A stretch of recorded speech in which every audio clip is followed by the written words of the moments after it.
அனைவருக்கும் வணக்கம். இன்று நாம் வாசிக்க இருப்பது நினைவு அலைகள். நெத்து சுந்தரவடிவேலு அவர்கள் எழுதிய சுயசரிதை நூல் அத்தியாயம் 15 தொடர்ச்சி. அதற்கு முன்னதாக இந்த வீடியோவை ஸ்பான்சர் பண்றவங்க எஜுக்வெஸ்ட். அடுத்து வர வீடியோ எஜுக்வெஸ்ட் பற்றியது. அதை தொடர்ந்து நாம் அலைகளுக்குள் செல்வோம். The struggle to find courses that truly speak your language, it's finally over. Welcome to EduQuest, where learning is made just for you. At EduQuest, we bring you a wide range of online courses, from career building programs to skill boosting masterclasses, all in your regional language. Because we believe language should never be a barrier to success. Our courses are tailor made after understanding what today's learners really need. So why wait?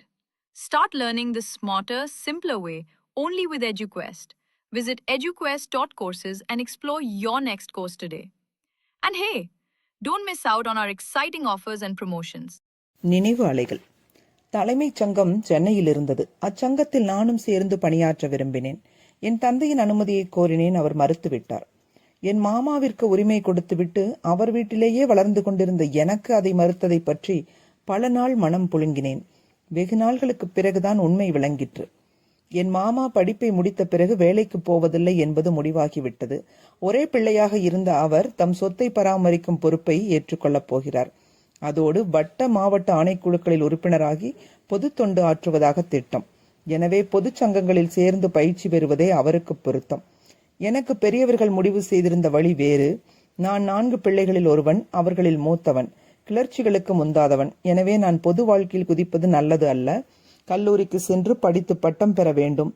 பிறகு அரசின் அலுவலில் சேர வேண்டும். நல்ல ஊழியம் செய்வதன் மூலம் நான் பொது தொண்டாற்ற வேண்டும் என்று என் மாமாவும் தந்தையும் முடிவு செய்திருந்தார்கள். இது எனக்கும் பிடித்திருந்தது. ஆகவே பெரியவர்கள் விருப்பப்படி படிப்பில் ஒருமனப்பட்டிருந்தேன். வீட்டிற்கு வரும் கட்சி பத்திரிகைகளையும் கலாநிலையம் போன்ற இலக்கிய முன்னோடி சஞ்சிகைகளையும் விரும்பி படிக்க நான் முழு உரிமை பெற்றிருந்தேன். இதைப்படி அதை தொடாதே போன்ற ஆணைகளை என் வீட்டில் கேள்விப்படவில்லை. எனவே துப்பறியும் தமிழ் நாவல்கள் மேலும் என் நாட்டம் சென்றது. ஆசிரியர் மணி, பண்டிதர் எஸ் அருணகிரிநாதர், ரங்கராஜு, கோதை நாயகி ஆகியோரின் நாவல்கள் என் கைக்கு எட்டின. எப்படி? நான் மேல் படிவங்களில் படித்துக் கொண்டிருக்கையில் பள்ளி படிப்பை முடித்த என் மாமா நெக்கோ சுந்தரசேகரனுக்கு திருமணம் ஆயிற்று. அவருடைய மனைவியின் பெயர் திருமதி நாகரத்னம் என்பதாகும்.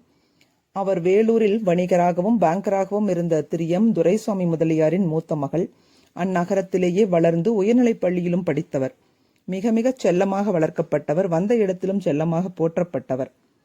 நாட்டுப்புறத்தில் வாழ்க்கைப்பட்ட அவருக்கு பொழுது போவது கடினமாக இருக்கும் என்று எண்ணிய பெற்றோரும் உறவினர்களும் வருவோர் போவோரிடம் நாவல்களை கொடுத்து அனுப்புவார்கள். மாமி படித்த பிறகு நான் படிப்பேன். வேலூரிலிருந்து நெய்யாடுபாக்கத்துக்கு முதலாக குலோப் ஜாமுன், ஜாங்கிரி, பால்கோவா, பாதுஷா போன்ற இனிப்புகளையும் உப்பேரிகளையும் உருளைக்கிழங்கு சிப்ஸ் அறிமுகப்படுத்திய அந்த அம்மையார் நாவல் படிக்கும் பழக்கத்தையும் அறிமுகப்படுத்தினார். எங்கள் ஊரில் முந்திய தலைமுறை பெண்களுக்கு படிப்பே இல்லை. என் மாமி காலத்தில் தொடங்கியது இன்று எல்லா வீடுகளுக்கும் பரவியுள்ளது. நாவல்களை படித்தது என்னை நாவலாசிரியனாக ஆக்காவிட்டாலும் விரைந்து படிக்கும் ஆற்றலை வளர்க்க துணையாயிற்று. மற்றொரு பொழுதுபோக்கு அக்காலகட்டத்தில் நுழைந்தது. ஒரே அளவான எழுத்து அட்டை குவியலிலிருந்து எழுத்துக்களை பொறுக்கி எடுத்து சொற்களை ஆக்கும் விளையாட்டு அறிமுகமாயிற்று. இதுவும் எங்கள் ஊருக்கு வேலூரிலிருந்து இறக்குமதி ஆயிற்று. முதலில் தமிழ் எழுத்துக்களை கொண்டு நானும் என் மாமியும் போட்டி போடுவோம். பின்னர் ஆங்கில சொற்களை ஆக்கும் விளையாட்டில் போட்டியிட்டோம். இப்போட்டிகள் விடுமுறை காலங்களை போக்க உதவியதோடு தமிழிலும் ஆங்கிலத்திலும் சொல்வளத்தையும் பெருக்கின. என் தமிழ் ஆங்கில அறிவு வளர பெரிதும் உதவின. தொடர்வோம். அலைகள் ஓய்வதில்லை.